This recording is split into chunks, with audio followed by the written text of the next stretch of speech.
안녕하세요, 여러분. 잘 지냈어요? 여러분은 한옥에 가본 적 있어요? 저는 어렸을 때 한옥에 살았어요. 한옥은 한국의 전통적인 집이에요. 한옥은 아름다운 건축물이에요. 자연과 함께 어우러지기 때문이에요. 한옥에 대해 알면 한국의 역사와 문화를 더 깊이 이해할 수 있어요. 오늘은 한옥의 특징에 대해 알아볼게요. 한옥의 첫 번째 특징은 온돌이에요. 온돌은 바닥을 따뜻하게 해줘요. 옛날에 한국 사람들은 추운 겨울에도 온돌 덕분에 따뜻했어요. 온돌은 나무를 태워서 바닥 아래로 열을 보내요. 그리고 그 열이 바닥을 따뜻하게 만들어줘요. 특히 겨울에 한옥은 아주 따뜻하고 편안해요. 두 번째로 한옥의 지붕은 기와로 만들어져 있어요. 기와는 둥글고 단단한 타일 같은 것이에요. 지붕을 덮어주는 역할을 해요. 비가 올 때 기와는 물이 잘 흘러내리도록 도와줘요. 그래서 집 안으로 비가 새지 않아요. 그리고 한옥의 지붕은 둥근 곡선 모양이에요. 한국 전통 건축의 독특한 아름다움을 보여줘요. 세 번째로 한옥은 주로 자연 재료로 지어져요. 나무로 벽과 기둥을 만들어요. 돌로 집의 기초를 다져요. 흙으로 벽을 만들어요. 한지는 나무 틀에 붙여 문과 창문을 만들어요. 특히 한지 창문은 부드럽고 은은한 빛을 집 안으로 들어오게 해줘요.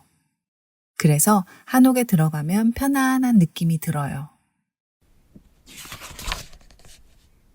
또 다른 중요한 부분은 마루예요. 마루는 나무로 만든 바닥이에요. 땅에서 조금 높게 만들어져 있어요. 마루는 특히 여름에 시원하게 지낼 수 있는 곳이에요. 한국의 여름은 덥고 습해요. 하지만 마루에 앉으면 바람이 잘 통해서 시원해요. 그래서 사람들은 마루에서 이야기를 나눠요. 한옥의 가운데에는 마당이 있어요. 마당은 집안의 정원 같은 곳이에요. 마당에서는 아이들이 뛰어놀아요. 그리고 어른들은 차를 마시며 대화를 나눠요. 마당은 가족의 생활이 이루어지는 중요한 공간이에요. 또한 한옥은 주로 남향으로 지어요. 남향은 햇빛이 잘 들어와요. 그리고 북쪽에서 불어오는 찬바람을 막아줘요. 그래서 한옥은 겨울에는 따뜻하고 여름에는 시원하게 지낼 수 있어요. 한옥은 한국의 전통적인 집이에요. 한국 사람들의 생활 방식을 잘 보여줘요. 한옥을 공부하면 한국에 대해 더 잘 이해할 수 있을 거예요. 한국을 여행한다면 한옥마을을 한번 구경해 보세요. 한옥마을은 서울에도 있고 전주에도 있어요. 그리고 다른 지역에도 조금씩 남아 있답니다. 오늘도 팟캐스트를 들어주셔서 감사합니다. 또 만나요. 안녕.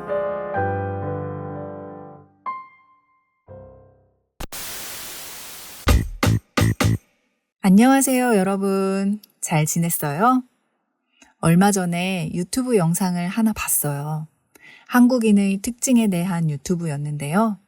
한국인들은 왜 일 처리 속도가 빠르고 한국인의 음식은 왜 이렇게 다양하며 한국의 발전 속도는 어떻게 이렇게 빠른 것인가? 그것에 대해 얘기하는 영상이었어요. 외국인들이 한국 사람을 보면 무척 신기하죠. 질서를 잘 지키는 모습이라던가 다른 사람의 물건에 손대지 않는 모습이라던가 길거리에서 큰일이 생겼을 때 모르는 사람이어도 도와주려고 한다던가 이런 좋은 점을 보고 놀라워하죠. 또 반대로 지나치게 일을 한다던가, 지나치게 서로 경쟁을 한다던가, 돈을 버는 것을 무척 중요하게 생각하는 모습을 보고 때론 안타까워하기도 하죠. 그런데 사실 한국 사람들도 스스로 신기하게 생각해요. 우리도 우리가 왜 그런지 잘 몰라요. 그런 부모를 보고 자랐으니 부모한테 배운 게 맞지만 한국인의 이런 특징이 어디서부터 왜 시작된 건지 속 시원하게 알 길이 없었어요. 그런데 그 영상을 보고 저는 개인적으로 많이 공감이 됐고 너무 재미있었어요. 한국 사람들은 왜 이렇게 바쁘게 살고 부지런하며 일을 잘하는지, 우리가 먹는 음식의 재료와 요리법은 왜 이렇게 다양한지 어느 정도 이해가 됐어요. 그래서 오늘은 그 이야기를 해볼까 해요. 여러분이 한국을 이해하는데 도움이 될 거예요. 우리가 어떤 사람을 이해하기 위해서는 그 사람이 어디서 어떻게 살았는지 먼저 알아야 할 거예요. 그래서 한국 사람을 이해하기 위해서는 한국이란 나라의 자연환경, 위치와 특징을 먼저 알 필요가 있어요. 한국 학생이 학교에서 한국에 대해 처음 배울 때 가장 먼저 배우는 사실이 무엇일까요? 바로 삼면이 바다이고 나라의 70%가 산이다 라는 거예요. 이런 자연환경은 한국 사람들의 생활에 결정적인 영향을 끼쳐요. 어느 나라나 모두 마찬가지일 거예요. 그 나라의 특징은 사실 그 나라의 자연 환경에서부터 시작된다고 볼 수 있어요. 한국은 바다가 많죠. 동해는 태평양과 연결되는 깊은 바다고요. 서해와 남해의 일부는 갯벌이 있는 얕은 바다예요. 여러분, 갯벌이 뭔지 아세요? 갯벌은 바닷물이 빠졌을 때 드러나는 넓은 진흙 벌판을 말해요. 그래서 갯벌은 밀물과 썰물의 차이가 큰 곳에서 만들어져요. 서해 바다가 바로 그런 곳입니다. 또 퇴적물이 많이 쌓여서 영양분이 아주 풍부해요. 그래서 정말 다양한 생물이 살아요. 다시 말하면 그곳에서 다양한 해산물을 구할 수 있는 거예요. 그래서 한국에는 해산물 음식이 엄청 많아요. 특히 외국에서는 구분하지 않지만 한국에서는 구분하는 해산물이 많죠. 예를 들어 낙지를 한번 볼까요? 일단 낙지를 영어로 찾아보면 common octopus라고 나와요. octopus는 한국어로 문어인데 사실 문어와 낙지는 한국 사람들에게는 완전 다른 종류예요. 그런데 영어로 검색하면 너무 비슷해서 저도 처음에 좀 당황했거든요. 이뿐만이 아니죠. 낙지와 비슷한 해산물로 쭈꾸미, 꼴뚜기, 오징어, 한치, 문어 등이 있는데 이것도 세부적으로 나누면 더 많은 종류가 있어요. 그런데 이걸 영어로 찾아보면 딱히 정해진 단어는 없는 것 같아요. 이론적인 이름일 뿐 실생활에서 부르는 말은 아닌 것 같았거든요. 그래서 제가 학생들과 수업할 때 설명하기 좀 어려웠던 적도 있었어요. 조개는 또 얼마나 다양한데요. 홍합, 꼬막, 바지락, 백합, 가리비, 소라, 맛조개, 참조개, 모시조개 등등 정말 수많은 종류의 조개가 있어요. 한국에서 조개구이집에 가면 이 모든 조개를 한 자리에서 구워 먹을 수 있어요. 소주랑 같이 먹으면 진짜 끝내줍니다. 이렇게 다양한 해산물을 먹을 수 있는 이유는 바로 바다가 많기 때문이에요. 그리고 바다의 종류도 다양하기 때문입니다. 자, 그리고 이번엔 육지를 한번 볼까요? 한국 사람들이 가장 즐겨하는 취미가 뭔지 아세요? 바로 등산이에요. 그 말은 누구나 등산을 쉽게 할 수 있을 만큼 산이 아주 많다는 뜻이에요. 서울만 해도 산이 정말 많아요. 북한산, 도봉산, 인왕산, 수락산 등 큰 산들도 있지만 동네마다 작은 산 하나씩은 모두 있다고 생각하면 돼요. 산이 많으면 어떨까요? 지금은 교통이 발달하고 길도 잘 만들어져 있어서 다니기가 쉽지만 옛날에는 정말 힘들었을 거예요. 교통이 힘든 것뿐만 아니라 먹고 살기도 힘들었을 겁니다. 평야가 많아야 농사도 많이 지을 수 있는데 한국은 산이 너무 많아요. 그래서 농사를 지을 수 있는 땅이 별로 없습니다. 게다가 계절도 너무 뚜렷한 사계절이에요. 가을부터 초봄까지는 농사를 짓기에 너무 추운 계절이죠. 그러니 옛날에는 사람 살기에 너무 힘든 곳이었을 겁니다. 그런 곳에서 살아남으려면 어떻게 해야 할까요? 그냥 적당히 해서는 안 돼요. 정말 열심히 농사를 지어서 최대한의 수확량을 만들어야 해요. 많은 곡물 중에 쌀이 평당 수확량이 가장 높은 곡물이라고 합니다. 그래서 옛날 한국 사람들은 그 어떤 것보다도 쌀을 얻기 위해 최선을 다했을 거예요. 또한 산에서 먹을 수 있는 것들을 열심히 찾았을 겁니다. 그런데 산에서 나는 많은 풀들은 대부분 독성이 있어요. 그래서 사실 외국에는 풀을 가지고 음식을 만드는 경우가 많지 않아요. 왜냐하면 사람한테 위험하니까요. 버섯도 마찬가지죠. 그런데 옛날 한국 사람들은 그런 걸 가릴 처지가 아니었어요. 농사 지을 땅이 별로 없고 바다에서 해산물을 구하는 것도 한계가 있으니까요. 산에서 뭐라도 구했어야 했죠. 대신 독을 없애서 먹는 것으로 음식 문화를 발전시킵니다. 그렇게 이어져 온 한국 음식이 바로 수많은 나물 반찬들이에요. 나물 반찬을 만들 때 99%의 나물은 모두 소금물에 데친 후에 요리를 해요. 저는 지금까지 소금물에 데치는 것이 나물의 색을 더 잘 나게 하고 간을 맞추기 위함인 줄 알았어요. 그런데 사실은 그거보다 더 큰 이유가 있었던 거예요. 소금물에 데쳐야 독성을 없앨 수 있었던 겁니다. 시금치, 콩나물, 숙주, 고사리 나물 등등 대부분의 나물 반찬은 다 소금물에 데치는 걸로 시작해요. 그리고 대부분의 무침에는 다진 마늘이 거의 다 들어가요. 마늘에는 알리신이라는 성분이 있는데 이것이 살균 작용을 해요. 한국 사람들이 마늘을 많이 먹는 이유가 바로 살균 작용 때문이라고 합니다. 저도 이 말이 어느 정도 일리가 있다고 생각해요. 왜냐하면 한국 음식에는 정말 별게 다 있거든요.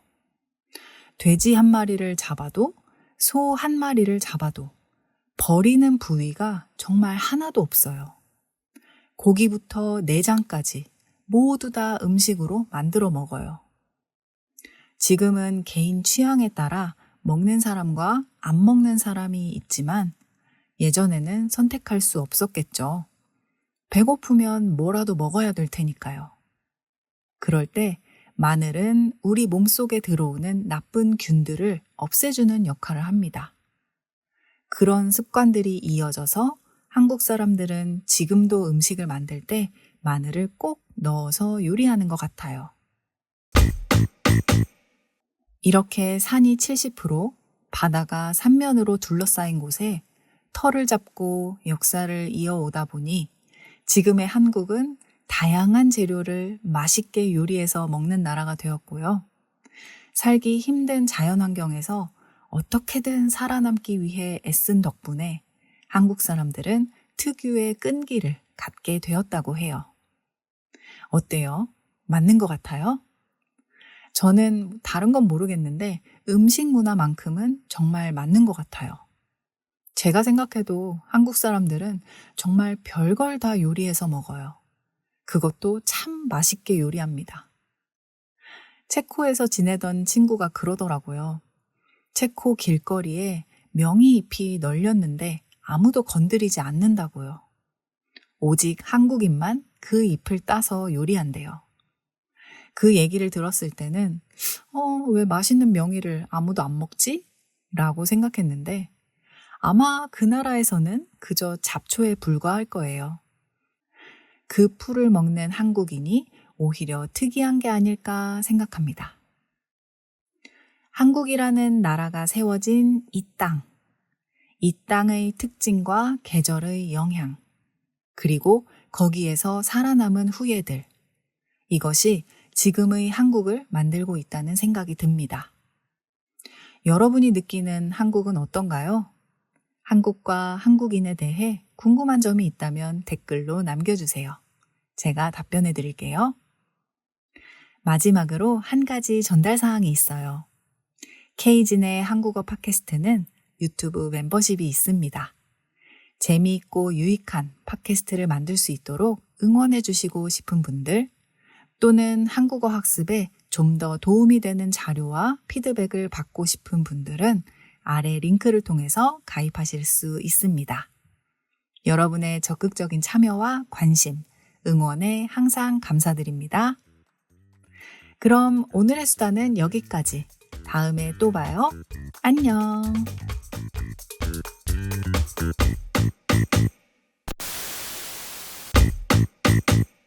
안녕하세요, 여러분. 잘 지냈어요? 요즘 아들이 학교에서 있었던 이야기를 많이 들려주는데요.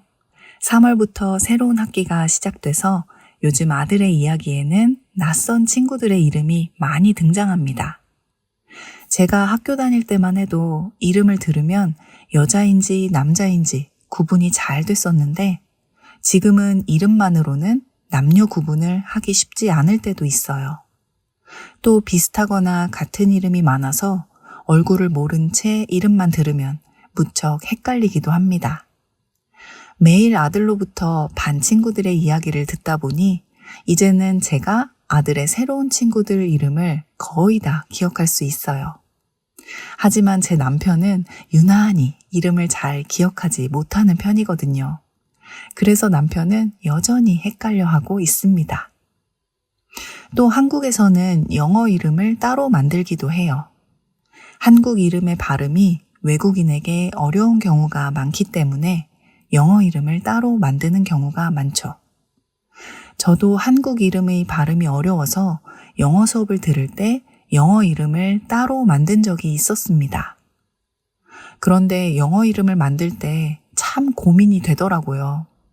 내가 좋아하는 외국 배우가 있거나 혹은 영화나 드라마 속 인상 깊은 주인공이 있다면 이름을 따올 수도 있겠지만 저는 생각나는 이름이 없었어요.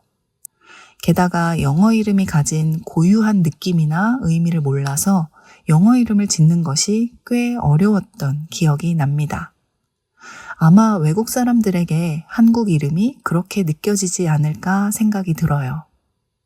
그래서 오늘은 한국의 이름에 대해서 이야기해 보려고 합니다.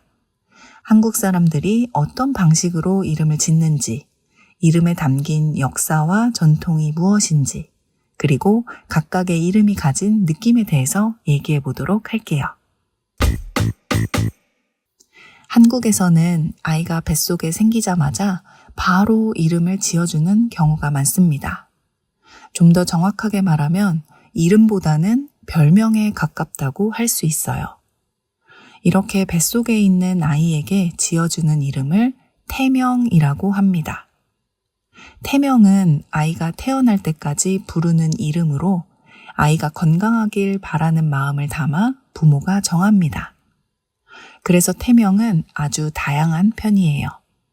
예를 들면 튼튼하게 자라길 바라는 마음을 담아서 튼튼이, 10달 동안 엄마 뱃속에 딱 붙어 있으라는 의미로 딱풀이, 복이 많은 아이라는 뜻으로 복덩이, 행운의 아이라는 의미로 로또, 10달 동안 무럭무럭 자라길 바란다는 의미로 열무 등등 엄마 아빠가 바라는 뜻을 담아서 자유롭게 짓습니다.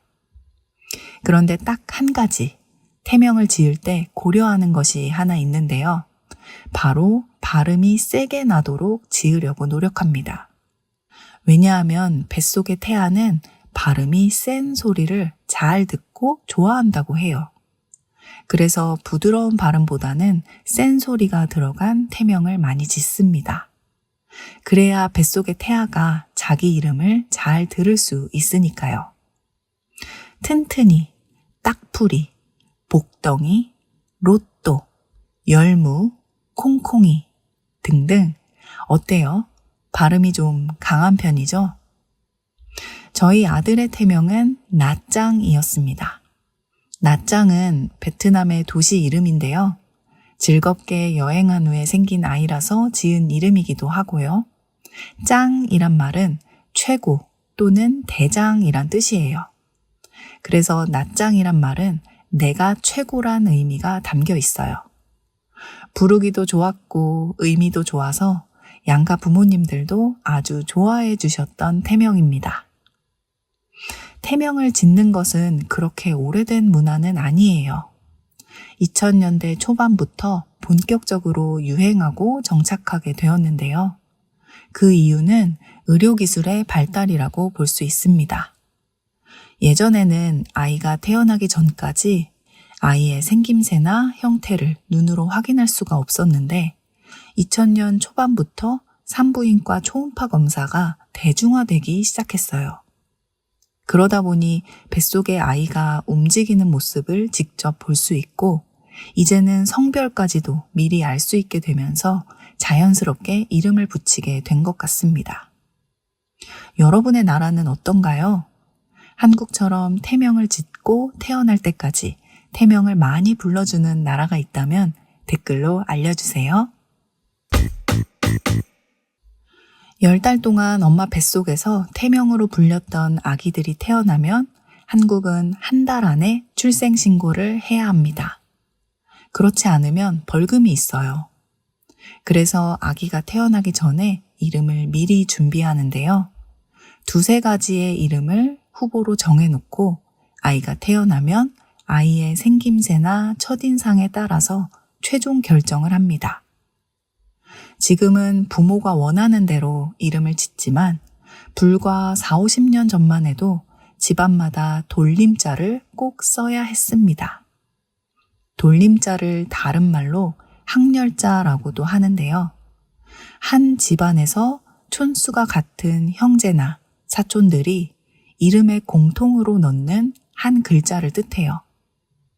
보통 한국의 이름은 3글자인 경우가 많은데 맨 앞에는 성, 그리고 그 뒤에 2글자가 이름인 경우가 대부분이죠.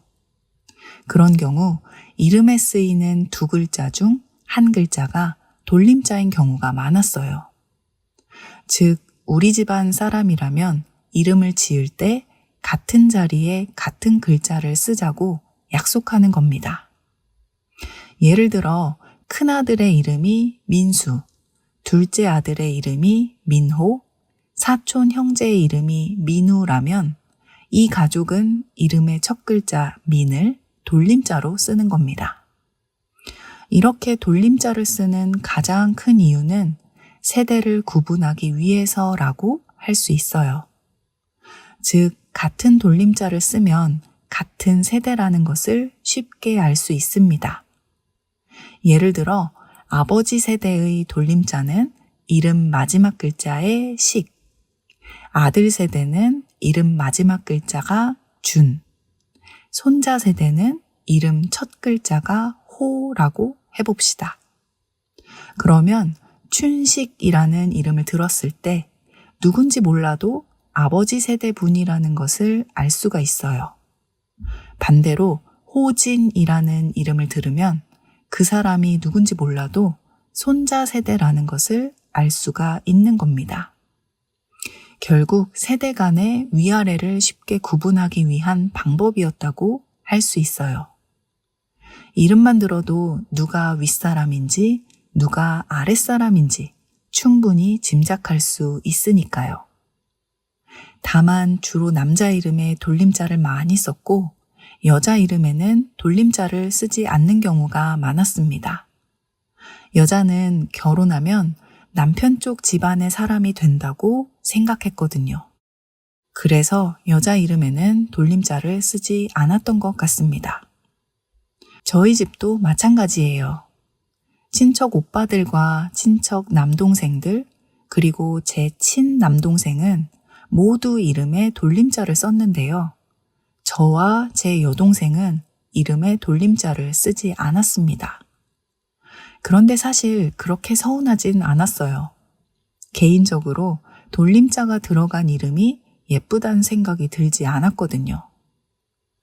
반대로 제 친구는 아들이 2명 있는데요. 제 친구의 시아버지께서 꼭 돌림자를 써야 한다고 주장하셨어요. 그런데 제 친구는 그 돌림자가 너무 싫은 거예요. 약간 촌스럽게 느껴졌거든요. 그런데 결국 시아버지의 뜻을 이기지 못했어요. 그래서 아들의 이름에 돌림자를 넣었지만 제 친구가 아들을 부를 때는 다른 애칭으로 부를 때가 더 많습니다. 요즘은 많이 없어지긴 했지만 돌림자를 지키려고 하는 집안은 여전히 존재합니다. 돌림자를 지키는 것이 반드시 나쁘다고 할 수는 없지만 그렇다고 꼭 지켜야 하는 것인지 그건 잘 모르겠습니다. 돌림자를 보면 같은 세대, 같은 학렬이라는 사실을 알 수 있는 것처럼 이름에서 또 하나의 정보를 알 수 있는데요.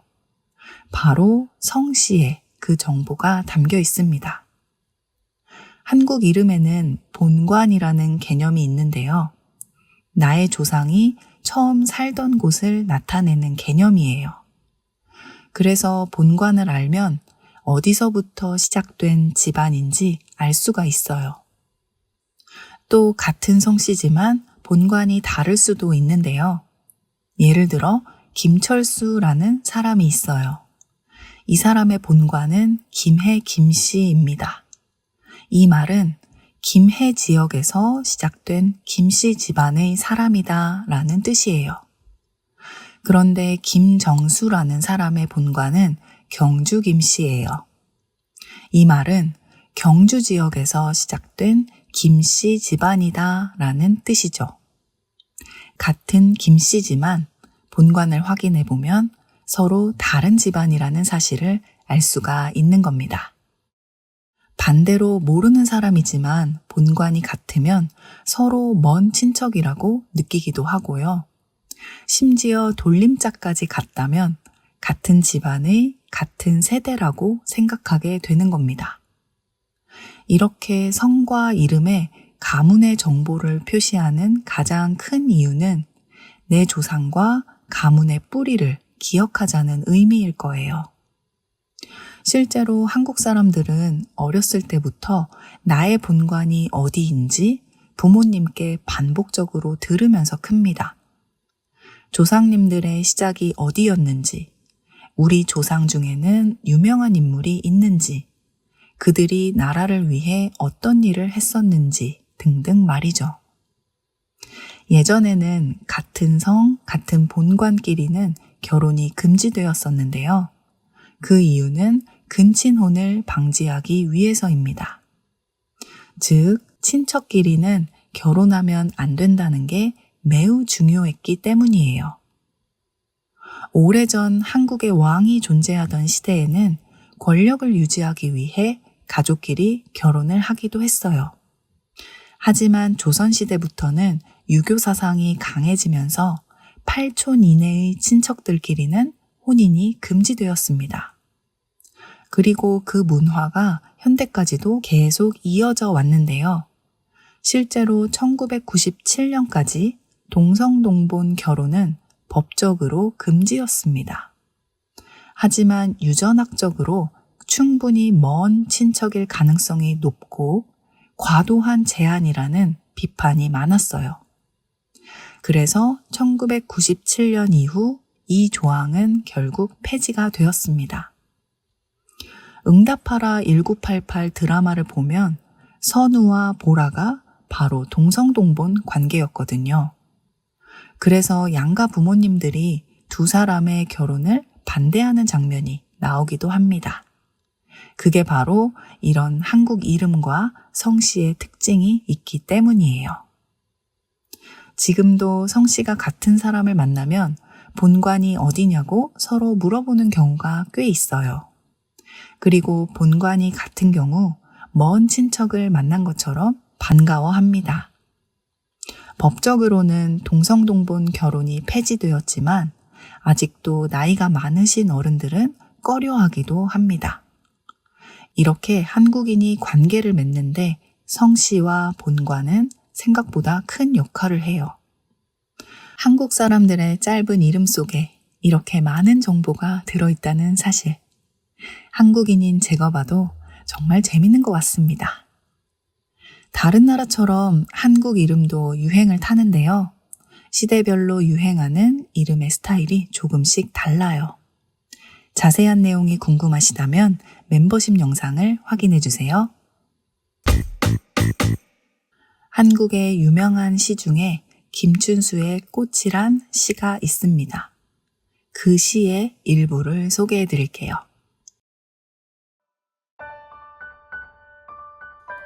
내가 그의 이름을 불러주기 전에는 그는 다만 하나의 몸짓에 지나지 않았다. 내가 그의 이름을 불러주었을 때 그는 나에게로 와서 꽃이 되었다. 한국인들이 이름의 의미와 소중함을 이야기할 때 항상 떠올리는 시인데요. 내가 어떤 대상의 이름을 불러주기 전에 그것은 아무것도 아니었지만 의미를 담아 이름을 불러주었을 때 그것은 나에게 아주 소중한 것이 되었다는 의미입니다. 즉, 우리는 이름을 불러줌으로써 서로 소중한 관계가 될 수 있다는 뜻이죠. 이름을 불러준다는 것은 이렇게 소중하고 의미 있는 일입니다. 특히 한국은 직접 이름을 부르는 문화가 아니어서 어쩌면 더 의미 있게 다가오는지도 모르겠네요. 여러분의 나라에서 이름은 어떤 특징이 있나요? 그 나라의 특별한 특징이 담겨 있다면 댓글로 남겨주세요.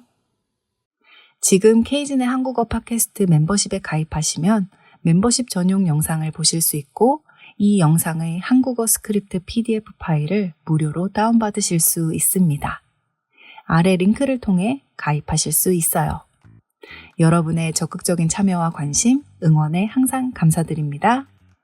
오늘의 수다는 여기까지. 다음에 또 만나요. 안녕.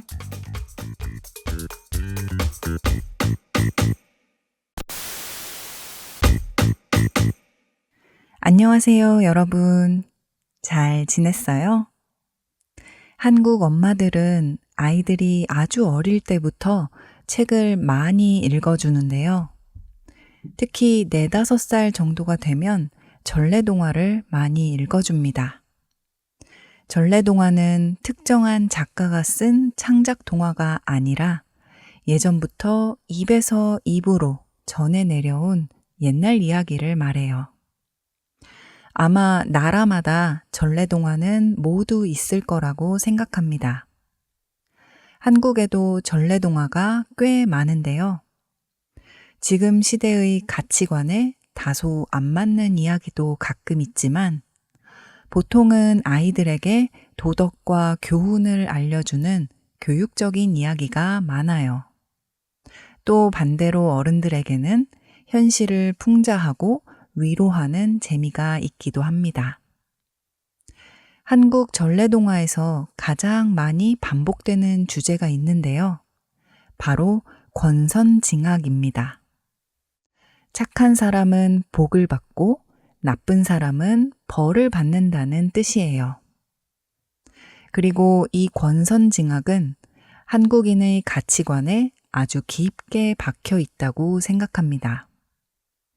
어린 시절부터 이 교훈이 담긴 이야기를 수없이 들으며 자라기 때문이죠.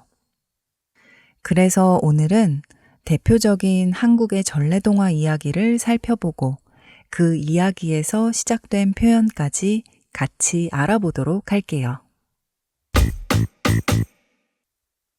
첫 번째 이야기, 흥부와 놀부. 옛날에 가난하지만 마음씨 착한 동생 흥부와 부자였지만 욕심 많고 심술궂은 형 놀부가 살고 있었습니다. 놀부는 부모가 돌아가신 뒤 모든 재산을 혼자 차지하고 흥부를 내쫓았어요. 흥부는 아내와 아이들을 데리고 어렵게 살아야 했죠. 그러던 어느 봄날 흥부는 처마 밑에서 다리가 부러진 작은 제비를 발견합니다. 불쌍히 여긴 흥부는 대나무로 부목을 만들어서 제비 다리를 정성껏 고쳐주었어요. 그 다음 해 제비는 다시 흥부의 집으로 찾아와 박씨 하나를 물어다 주었습니다. 흥부가 그 박씨를 심어 가을에 박을 따서 쪼개보니 안에서 금은 보화가 쏟아져 나왔습니다. 그래서 가난했던 흥부 가족은 단번에 부자가 되었습니다. 이 소식을 들은 놀부는 질투심에 어쩔 줄을 몰랐어요. 결국 제비다리를 억지로 부러뜨리고 다시 고쳐주며 박씨를 얻었습니다. 그러나 놀부가 연 박 속에서는 금은보화 대신 도깨비들이 튀어나와 집을 엉망으로 만들고 재산을 모두 빼앗아갔어요. 착한 흥부와는 다르게 욕심 많은 놀부는 결국 이렇게 큰 벌을 받게 되었답니다.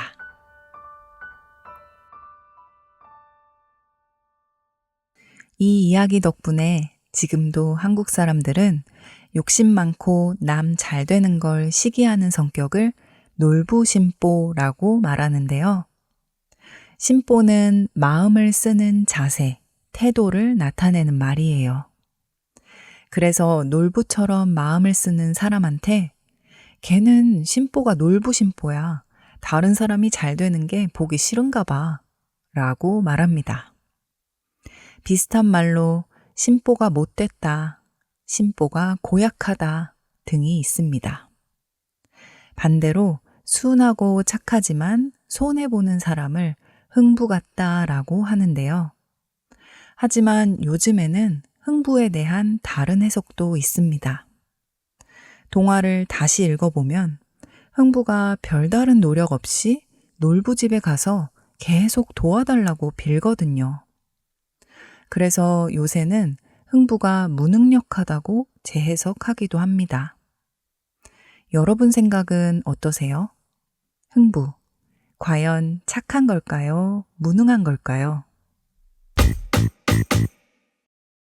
두 번째 이야기, 금도끼, 은도끼. 옛날에 한 나무꾼이 있었습니다. 그는 연못가에서 나무를 하다가 그만 도끼를 빠뜨리고 말았어요. 그때 산신령이 나타나 금도끼를 꺼내며 물었습니다. 이 도끼가 네 도끼냐? 나무꾼은 고개를 저으며 대답했습니다. 아닙니다. 제 도끼는 쇠도끼입니다. 그러자 산신령은 은도끼를 꺼내 보여주며 다시 물었습니다. 이 도끼가 네 도끼냐? 나무꾼은 또다시 대답했습니다.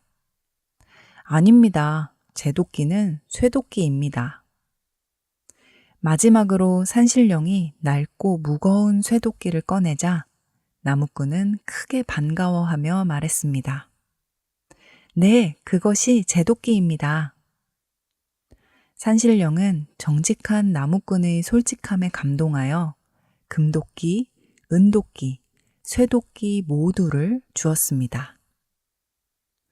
이 소식을 들은 연마을 욕심쟁이 나무꾼은 그 연못가를 찾아가 일부러 도끼를 빠뜨렸어요. 그리고 산신령의 물음에 모두 다 자기 도끼라고 거짓말을 했습니다. 과연 어떻게 되었을까요? 오히려 자기가 갖고 있던 쇠도끼마저 전부 잃고 말았답니다.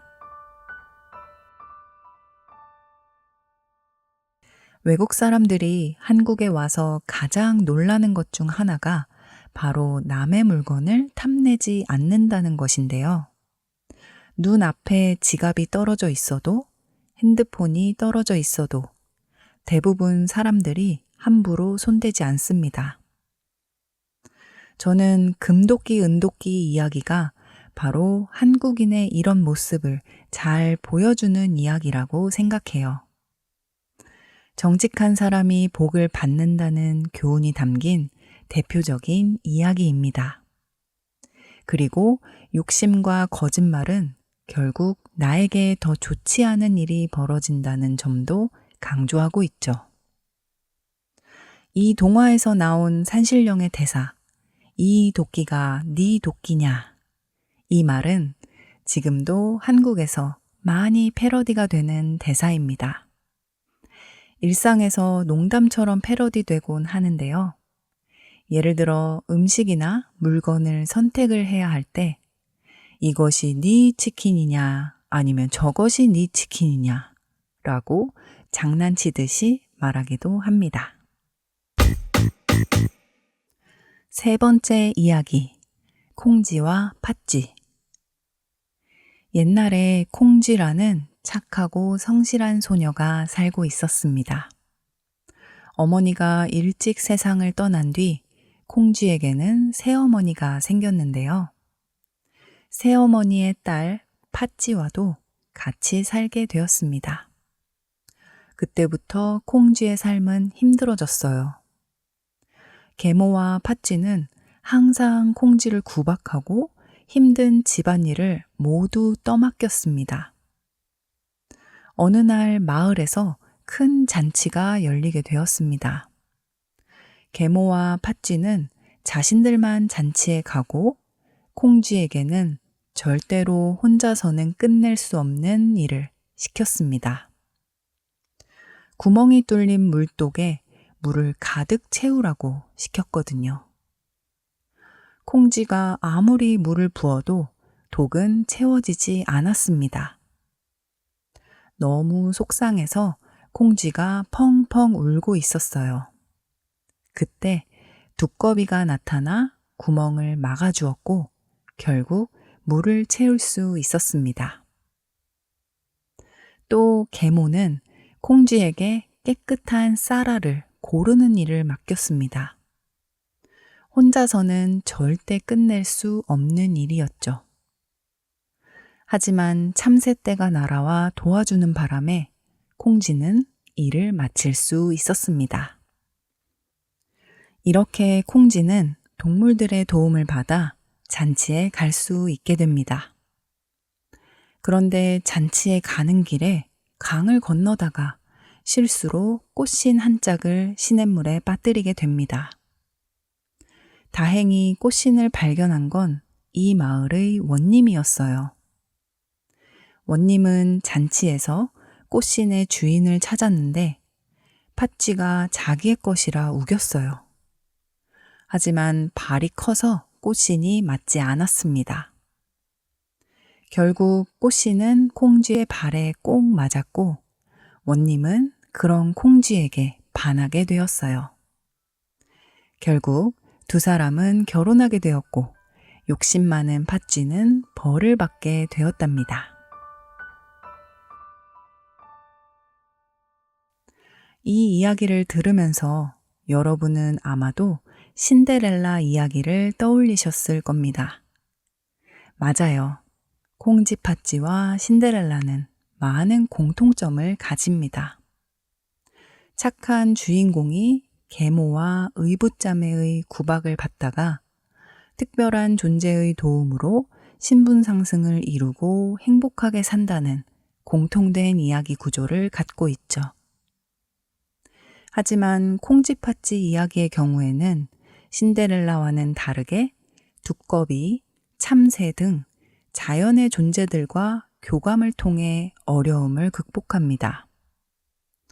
또 콩쥐가 행복해지면서 동시에 새어머니와 팥쥐가 벌을 받는 과정도 상당히 강조가 되죠.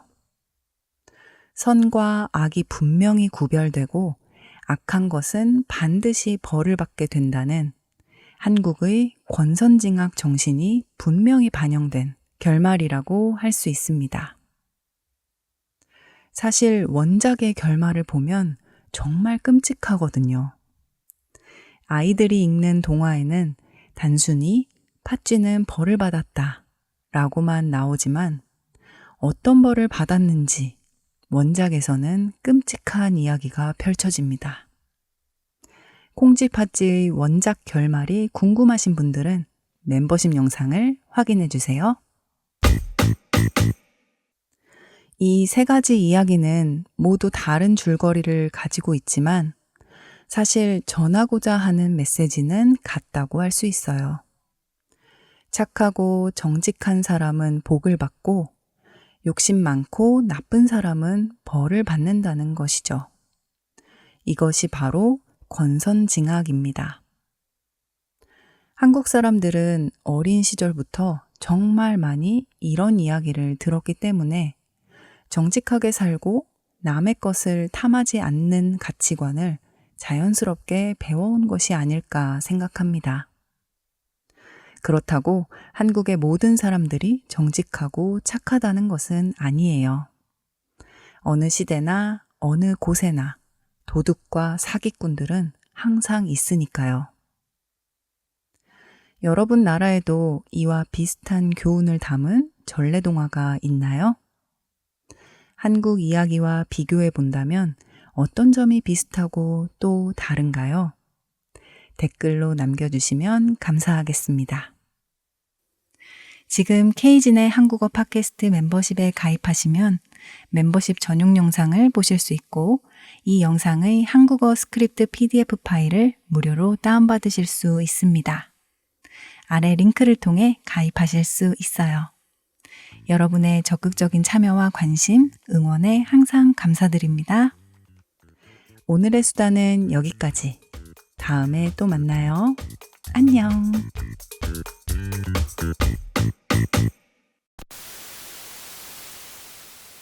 떡은 특별한 음식이 아니었습니다. 또 계획된 음식도 아니었고 누군가에 의해 발명된 것도 아닙니다. 아주 오래전 거친 쌀을 다룰 줄 몰랐던 사람들의 우연한 발견에서 시작되었어요. 한 사람의 일생을 한번 생각해 보세요. 태어나고 자라고 관계를 맺고 경험을 하고 그렇게 나이가 들어 이 세상을 떠나게 됩니다. 한국에는 이 모든 일생의 중요한 순간마다 빠지지 않는 게 한 가지 있는데요. 무엇일까요? 바로 떡입니다. 떡은 한국인에게 단순한 간식이 아닙니다. 생존이자 간절한 기도이며 이웃과 함께 나누는 마음입니다. 거의 사라질 뻔한 음식이었던 적도 있었지만 이제는 일상에 없으면 서운한 먹거리가 되었죠. 현재는 든든한 간식으로 또 고급스러운 선물로 자리 잡았습니다. 떡은 우리에게 에너지가 되어줄 뿐만 아니라 마음을 전하는 메신저가 되어주기도 합니다. 여러분은 떡 좋아하세요? 어렸을 때 저는 떡을 먹고 싶다는 생각을 거의 안 했는데요. 점점 나이가 들수록 떡이 좋아졌어요. 그래서 스스로 많이 놀라고 있습니다. 그런데 더 놀라운 건 제 친구들도 그렇다는 겁니다. 만나서 얘기해보면 다들 떡이 점점 좋아진다고 말해요. 예전에는 떡에 관심도 없었는데 말이죠. 어떻게 이럴 수가 있을까요? 혹시 한국인의 DNA에 떡 DNA가 있는 걸까요? 이유는 모르지만 많은 한국인들이 비슷한 경험을 합니다. 이건 사실이에요. 그래서인지 떡은 한국의 전통 이야기와 말 속에도 남아 있습니다. 그리고 지금도 일상생활에서 매우 자주 씁니다. 떡과 관련된 한국어 표현이 궁금하신 분들은 멤버십 영상을 확인해 주세요. 떡은 특별한 음식이 아니었습니다. 또 계획된 음식도 아니었고 누군가에 의해 발명된 것도 아닙니다. 아주 오래전 거친 쌀을 다룰 줄 몰랐던 사람들의 우연한 발견에서 시작되었어요. 그때 사람들은 땅에서 난 곡식을 먹었습니다. 쌀, 조, 기장 같은 곡식이었습니다. 하지만 이 곡식들을 깨끗하게 만드는 기술이 부족했습니다. 쌀은 너무 딱딱했고 밥을 지어도 소화하기 힘들었죠. 그래서 사람들은 생각했어요. 이 딱딱한 것을 가루로 만들어 보면 어떨까? 그래서 곡물을 빻아서 가루로 만들었고 그것을 뜨거운 김으로 쪘습니다. 이것이 바로 최초의 떡이라고 할 수 있어요. 이때 중요한 도구가 하나 등장합니다. 바로 시루입니다. 시루는 아래에서 물을 끓이고 위에 있는 곡식 가루를 김으로 찌는 그릇입니다. 한국에서는 아주 오래전부터 시루를 사용했어요. 지금도 시루떡이라는 떡이 남아 있습니다. 팥고물을 쪄서 만든 떡인데요. 예전에는 이사를 하거나 고사를 지낼 때 시루떡을 많이 준비해서 주변 이웃들과 나누어 먹었습니다. 이렇게 떡은 사람들 사이를 연결해주는 메신저 역할을 했습니다. 삼국시대와 고려시대를 지나면서 떡은 점점 특별한 의미를 갖게 됩니다. 불교가 퍼진 고려시대, 떡은 공양 음식이 되었습니다. 그리고 조선시대에 이르러 떡은 완전히 의례 중심 음식이 되었습니다. 조선은 유교 사회였어요. 유교에서는 인생의 중요한 순간들을 아주 소중하게 생각했습니다. 그때마다 떡은 등장하기 시작합니다.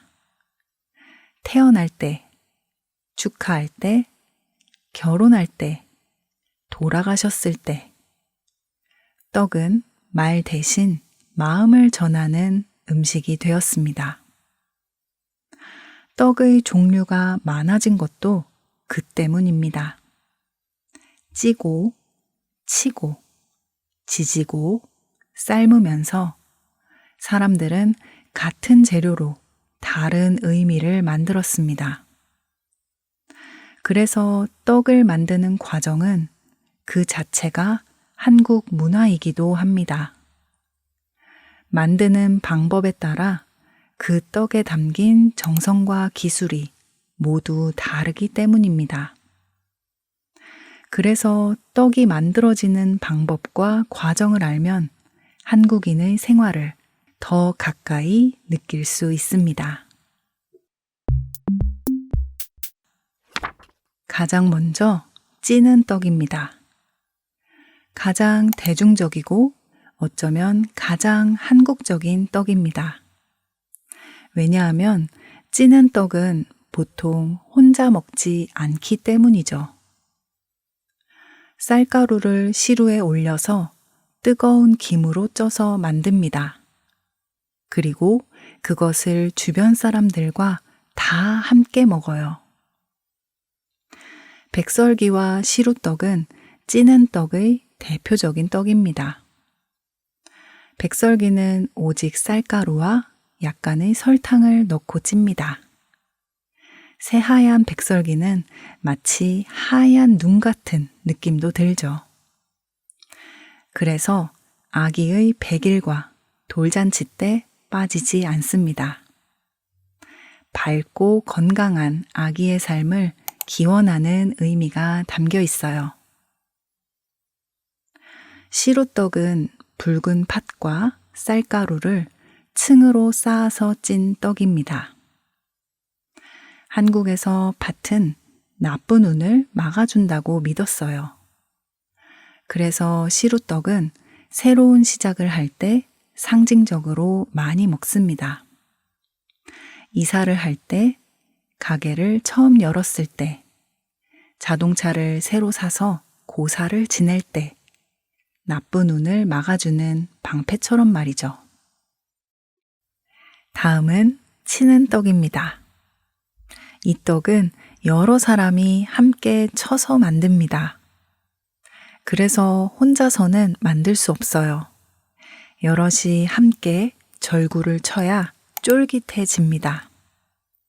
그래서 보통 잔칫날이나 큰 행사가 있을 때 만들었습니다. 그만큼 귀한 떡이기도 했죠. 인절미가 아주 대표적이에요. 인절미는 만드는 과정에서 엄청난 체력과 정성이 필요합니다. 하지만 이제는 기계를 사용하기 때문에 어렵지 않습니다. 인절미는 국민떡이 되었고 심지어 디저트로도 많이 활용합니다. 가래떡도 마찬가지입니다. 만드는 과정이 쉽지 않습니다. 그래서 옛날 사람들은 설날에 다 같이 모여서 만들었습니다.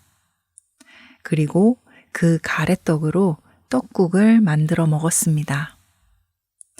요즘에는 가래떡을 쉽게 구할 수 있어서 떡볶이를 많이 만들어 먹습니다. 다음은 삶는 떡입니다. 대표적인 떡으로 경단이 있어요. 경단을 만드는 과정은 매우 섬세합니다. 가장 큰 특징은 찹쌀가루를 익반죽해서 만든다는 거예요. 즉, 소금을 약간 넣은 찹쌀가루에 뜨거운 물을 조금씩 부어서 손으로 정성껏 치대어 반죽을 만듭니다. 치는 떡이 여러 사람의 힘이 중요했다면 삶는 떡은 한 사람의 정성이 많이 필요합니다. 이렇게 만들어진 반죽을 다시 또 작고 동그랗게 빚어야 하니까요. 또 여러 가지 고무를 사용해서 알록달록한 색을 만들어냅니다. 그래서 경단은 잔치상을 아주 화려하게 장식하는 역할을 했습니다. 마지막으로 지지는 떡입니다. 팬 위에서 기름에 붙여서 만드는 떡이에요. 지금은 기름이 흔하지만 예전에는 매우 귀했죠. 그래서 지지는 떡 역시 매우 귀한 자리에서만 볼 수 있었습니다. 하지만 요즘은 이 지지는 떡을 길거리 간식으로 볼 수 있습니다. 바로 호떡이에요. 호떡은 전통 떡은 아닙니다. 하지만 제 생각에 현재 지지는 떡 종류 중에서 사람들이 가장 좋아하는 떡이라고 생각합니다. 전통적인 떡으로는 화전이 있어요. 아까 경단을 만들 때처럼 익반죽을 한 찹쌀가루로 만듭니다. 팬에 기름을 두르고 반죽을 올린 뒤 살짝 눌러서 익힙니다. 그리고 마지막에 예쁜 꽃을 붙여서 살짝만 더 지져요. 그러면 아주 아름다운 화전이 완성되죠. 사실 맛보다는 눈으로 만족하는 떡이라고 할 수 있습니다. 이렇게 떡은 만들기 어렵고 시간도 많이 들고 정성이 필요한 음식이었습니다. 그래서 떡은 아무 날이나 먹는 음식이 아니라 의미 있는 날에 먹는 음식이었어요.